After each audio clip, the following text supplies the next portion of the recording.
Muy buenas noches, bienvenidos a Signo Pesos, la economía al alcance de su pantalla. Estos son los temas claves de hoy. Otro presupuesto desfinanciado. El Ministerio de Hacienda radicó el proyecto de ingresos y gastos de la Nación para el próximo año y el faltante es de 30 billones de pesos. ¿En qué se irá ese dinero y qué hacer para ajustarlo?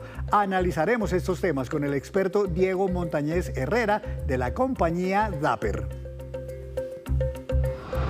Comienza una nueva versión de Colombia Tech. Este encuentro busca capacitar a miles de personas en temas de software y tecnología. ¿Qué novedades habrá este año? Hablaremos con Laura Forero, cofundadora de Colombia Tech Week. Nuevas alertas en el sector eléctrico. El ministro de Minas y Energía, Edwin Palma, dio un parte de tranquilidad por el mantenimiento que inició hoy en la planta SPEC en Cartagena. Sin embargo, los agentes del mercado eléctrico advierten sobre otros riesgos para el próximo año.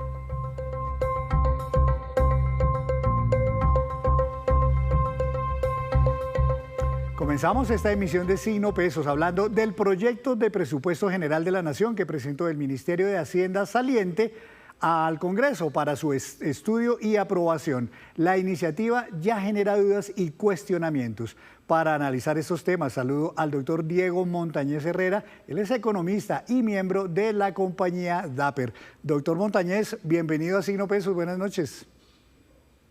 Buenas noches. Muchas gracias por la invitación y buenas noches a toda la audiencia. Doctor, muchas gracias. Pues antes de entrar al análisis, quisiera invitarlo a que veamos esta nota en la que resumimos las cifras gruesas de este presupuesto general de la Nación y ya luego repararemos en cada uno de los problemas, de los interrogantes que está generando esta iniciativa del ministro saliente de Hacienda. Este es el último proyecto de ley presentado por el ministro de Hacienda saliente, Germán Ávila. Es el proyecto de presupuesto para el próximo año, el cual está calculado así. Los ingresos se tasaron en 545.4 billones de pesos, pero los gastos llegan a 575.9 billones. Es decir, hay un faltante de 30.2 billones de pesos. Aquí hay varias soluciones: una ley de financiamiento, un recorte de gastos, mejorar la gestión de la DIAN, vender activos o aumentar el endeudamiento. Y es que solamente los gastos de funcionamiento del Estado equivalen al 63% del presupuesto, es decir, 367 billones de pesos. Para la inversión y programas sociales hay 16%, o sea, 89.9 billones. Y para la abultada deuda de la Nación se destinan el 20% de los recursos, equivalentes a 118 billones. Aquí hay algo alarmante. Para abonar a esas deudas se destinan 27.6 billones de pesos y para pagar los intereses de la deuda 87.7 billones. Por sectores, los que más se llevan dinero son educación, 79 billones, salud, 77, trabajo, 52, defensa, 33 y hacienda, 26 billones.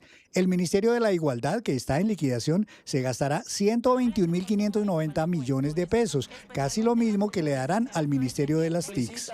Ahora el Congreso tiene hasta el 15 de agosto para devolverle el proyecto al gobierno si lo ve necesario. El 30 de agosto para que el nuevo gobierno lo ajuste y lo regrese al Congreso. Y en cualquier caso, la ley de presupuesto debe quedar aprobada a más tardar el 20 de octubre. Pues doctor Montañez, esas son las cifras gruesas, pero vamos ahora a mirar las consideraciones que tiene cada una, porque lo primero que uno encuentra es que, bueno, en momentos de tantas dificultades presupuestales, de todas maneras la propuesta es aumentar ese presupuesto a 575. Esos son cerca como de unos 20 billones de pesos más de lo que rigió para este año 2026, ¿me da la impresión? Sí, digamos que es un mal mensaje pues para los colombianos. Recordemos que este presupuesto general de la Nación es el presupuesto de la Nación, entonces el presupuesto que todos los colombianos pagamos con impuestos, con otros tipos de tarifas. Entonces la cuestión es que es la señal que esté desfinanciado es una señal muy mala en el sentido de que recordemos que la deuda pública, el déficit fiscal y todo el diagnóstico fiscal no ha sido bueno en los últimos años. Entonces eso lo que va a generar es desconfianza en el mercado porque es, bueno, ¿y ahora de dónde vamos a sacar esos 30 billones de pesos? Porque se supone que ya tenemos que funcionar con esos 575 y ¿de dónde van a sacar esos 30 billones de pesos?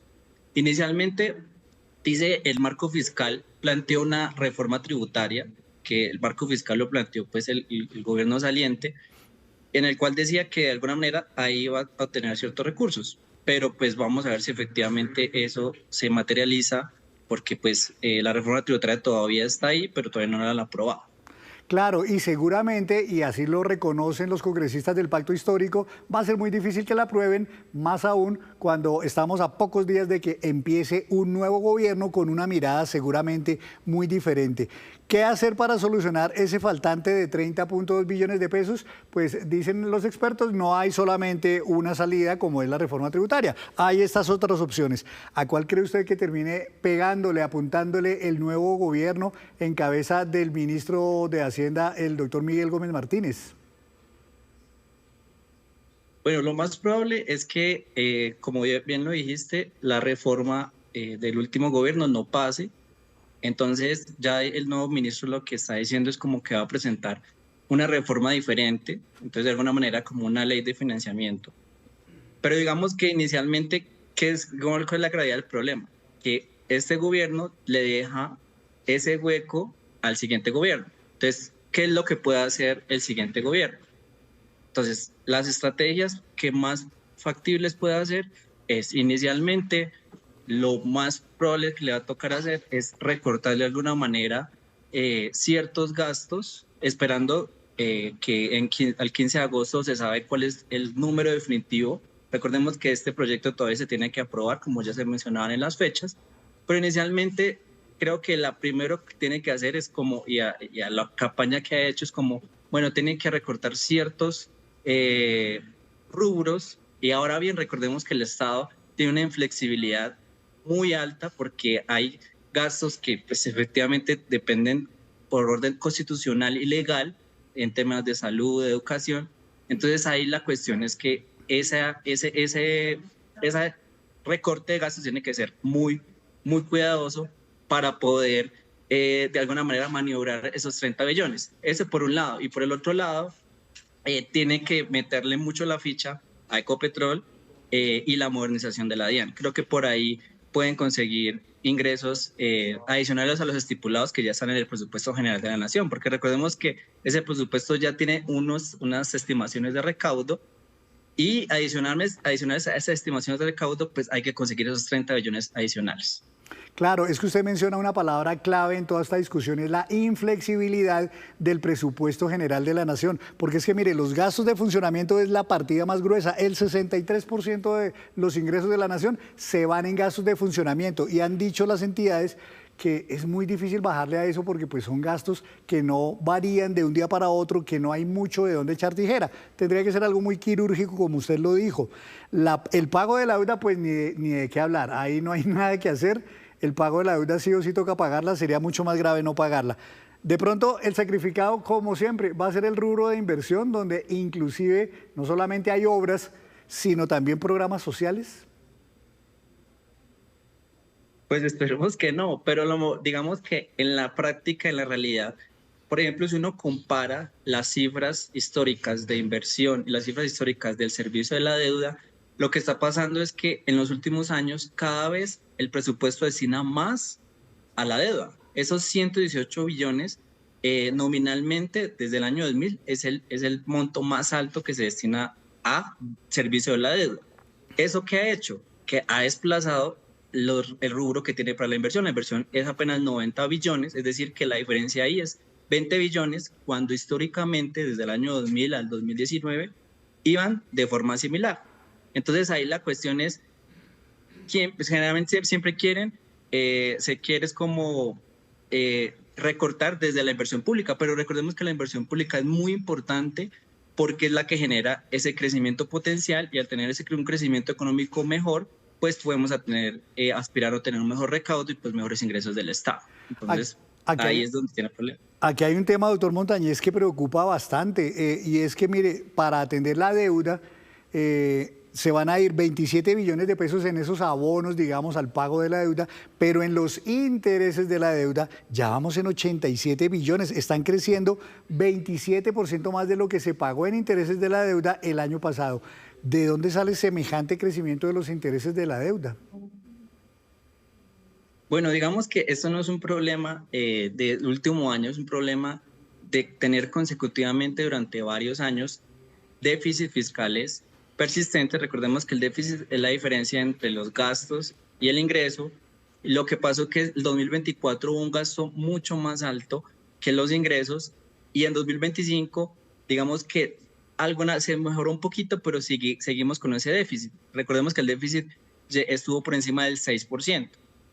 Y adicionalmente el marco fiscal plantea que el déficit para este año sea por el orden del 5.3%, pero organismos independientes como el Comité Autónomo de la Regla Fiscal plantea que sea el 7.4%. Es decir, que el mercado de alguna manera y entidades independientes no creen que incluso las metas que se tienen de déficit fiscal y ingresos y gastos se cumplan. Entonces eso ha hecho que de alguna manera, por un lado, al tener ese déficit tan alto, recordemos que esa diferencia la tenemos que financiar de algún lado. ¿De dónde la financia el gobierno? Pues a partir de deuda pública.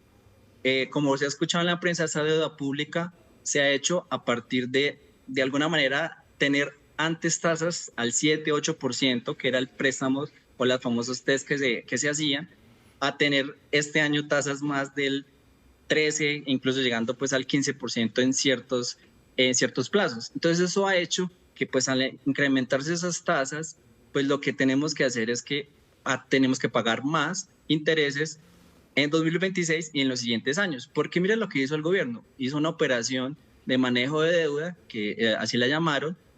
Lo que hicieron fue tratar de abaratar intereses en el corto plazo, pero eso lo que hizo fue generar esos intereses que estamos viendo en este momento y que vamos a ver en Claro. 2026 y 2030. Claro, sí, claro, exactamente. Las movidas de deuda, las refinanciaciones, por decirlo así, los Exactamente. swaps y todo esto han salido mucho más costosos. Una última pregunta, doctor, pues hay unas fechas claves y como hay un nuevo gobierno que está entrando en menos de una semana, pues entonces el gobierno, el Congreso tiene hasta el 15 de agosto para devolver el proyecto al Congreso, el Congreso al gobierno en caso de que vean que hay alguna cosa que no se ajusta a la norma, digamos, presupuestal o estatutaria. Y el gobierno, en este caso el gobierno nuevo, tendría hasta el 30 de agosto para hacer ajustes y devolvérselo al Congreso. Le va a tocar correr al nuevo gobierno en 3 semanas, hacer todas las modificaciones que considere necesarias y regresarle un presupuesto mucho más realista al Congreso de la República. Sí, y digamos que aquí hay también un trasfondo político porque recordemos que todo inició pues con las batallas en el Senado que hubo pues en las presidencias de Senado. Entonces ahí lo que va a pasar es que no solamente se va a hablar del tema económico, sino de lo político, porque ahí lo que tiene el nuevo gobierno tiene que llegar a enfrentar desde esa desfinanciación del presupuesto, tiene que llegar a enfrentar esa reforma tributaria que se está tramitando en estos momentos y adicionalmente pues tiene que tramitar todos los pagos o amortizaciones que se dejaron de la deuda pública. Entonces no es una tarea nada sencilla que tiene el nuevo ministro Claro. y le tiene que sumarle ahora los tiempos que tiene que de alguna manera concertar para que el Congreso digamos, le ayude aprobando esas nuevas modificaciones y ese presupuesto, que Así es muy es. importante pues, para poder funcionar el próximo año. Pues lo que se le viene al doctor Miguel Gómez Martínez, el nuevo ministro de Hacienda, que aquí tenemos su imagen, pues no es nada fácil, los tiempos tampoco son largos, le toca correr y efectivamente buscar ese tipo de concertaciones. Pues doctor Diego Montañez, muchas gracias por estar en Signo Pesos y ayudarnos a entender la complejidad que involucra el presupuesto general de la Nación para el próximo año. Con mucho gusto, Henry, gracias por la invitación. Muchos Chao. éxitos en la compañía Dapper. Hacemos así una breve pausa, pero cuando regresemos, espere, el dólar sigue dando de qué hablar en nuestro país. Les tengo cifras del mercado.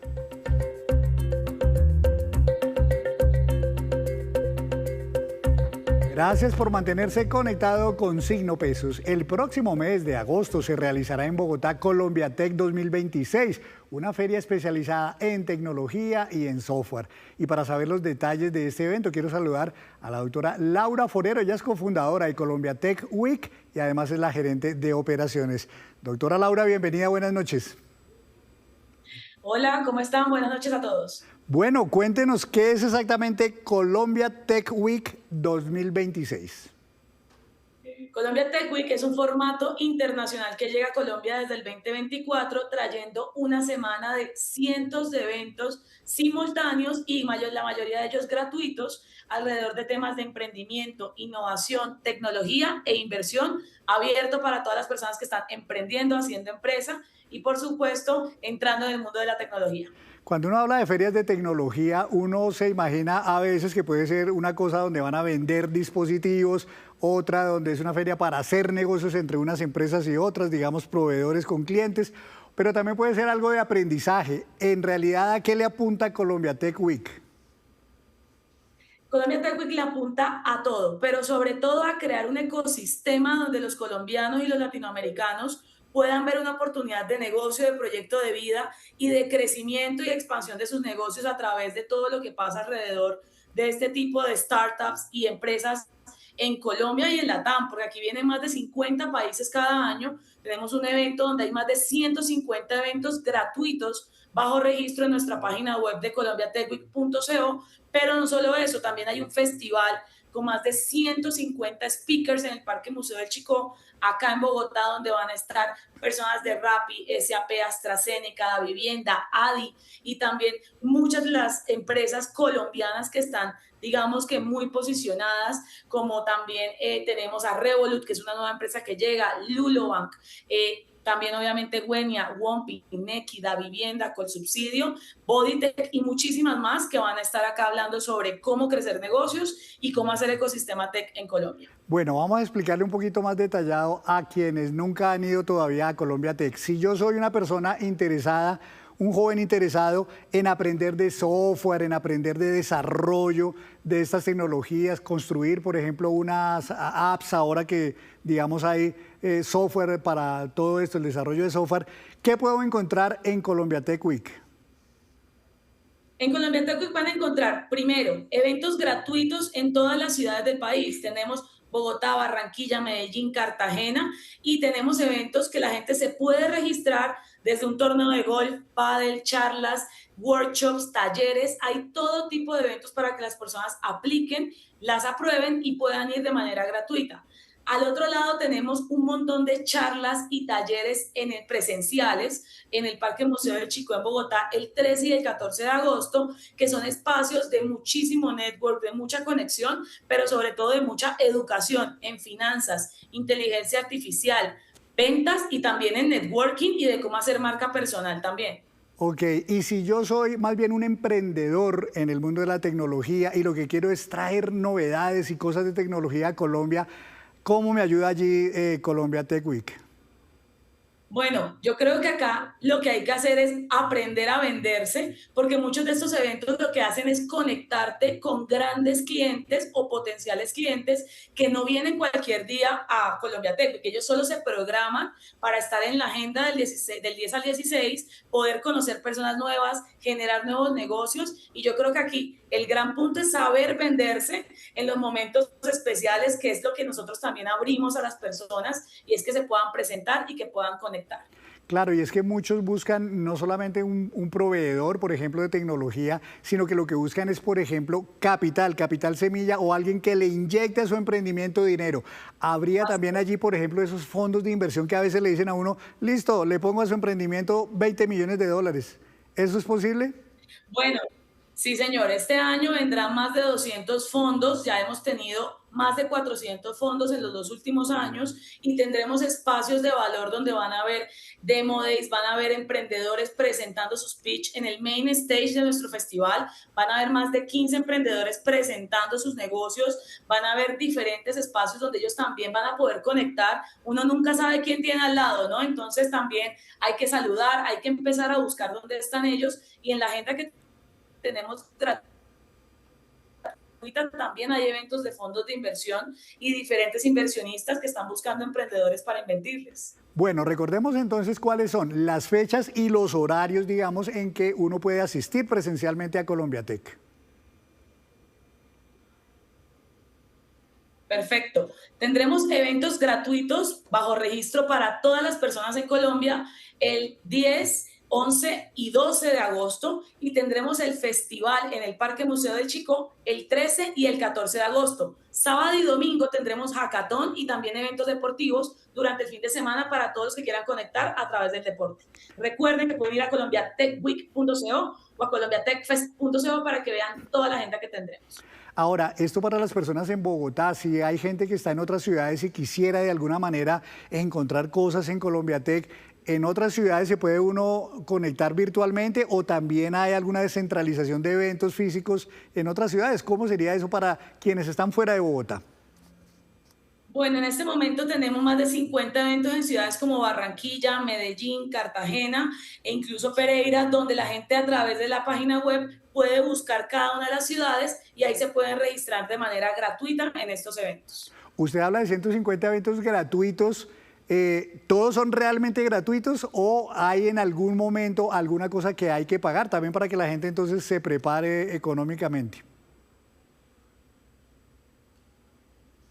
El único evento que tiene un costo que además es de muchísimo acceso es el festival. De resto, todos los eventos tienen un registro abierto, obviamente tienen cupos limitados, así que la gente tiene que correr a la página web a poderse registrar, pero ninguno de ellos debería ser un recaudo porque es un evento abierto para todos.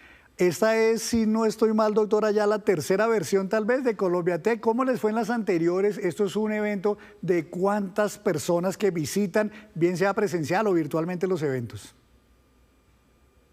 Bueno, este es nuestro tercer año como Colombia Tech Week y es la segunda edición de nuestro festival. Ya con todos los años que hemos tenido este evento, hemos tenido más de 30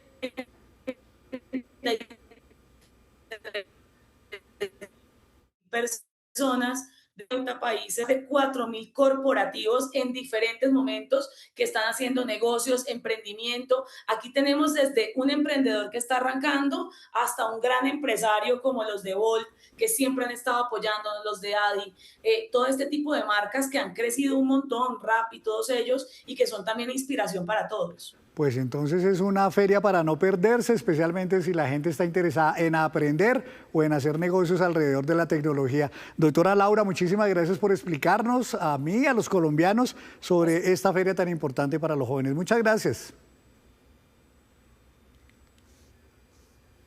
Bueno, ahí tienen ustedes, es Colombia Tech Week 2026 que está ya pronto a comenzar.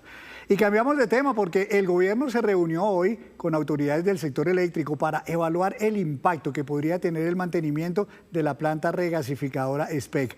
El gobierno asegura que el abastecimiento no tendrá problema, pero se encendieron algunas otras alertas en esta reunión.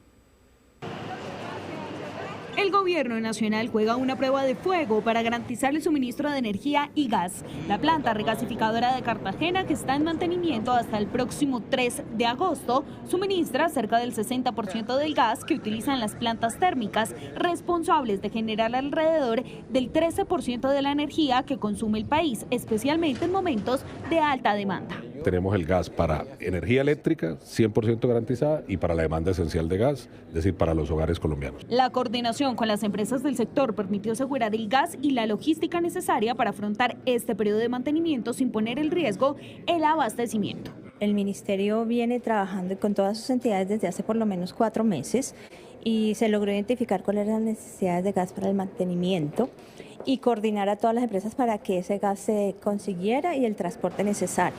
Pero el mayor desafío está en el crecimiento del consumo. De acuerdo con el operador del mercado eléctrico, la demanda de energía aumentó un 7% durante julio, lo que eleva la presión sobre el sistema justo en medio de este mantenimiento. Claro que nos preocupa que aumente la demanda, porque lo que debemos ahorita es tratar de promover el ahorro de energía. Estos 5 días es una, como decimos en el derecho laboral, un periodo de prueba de cara a las medidas que tenemos que hacer en el Niño.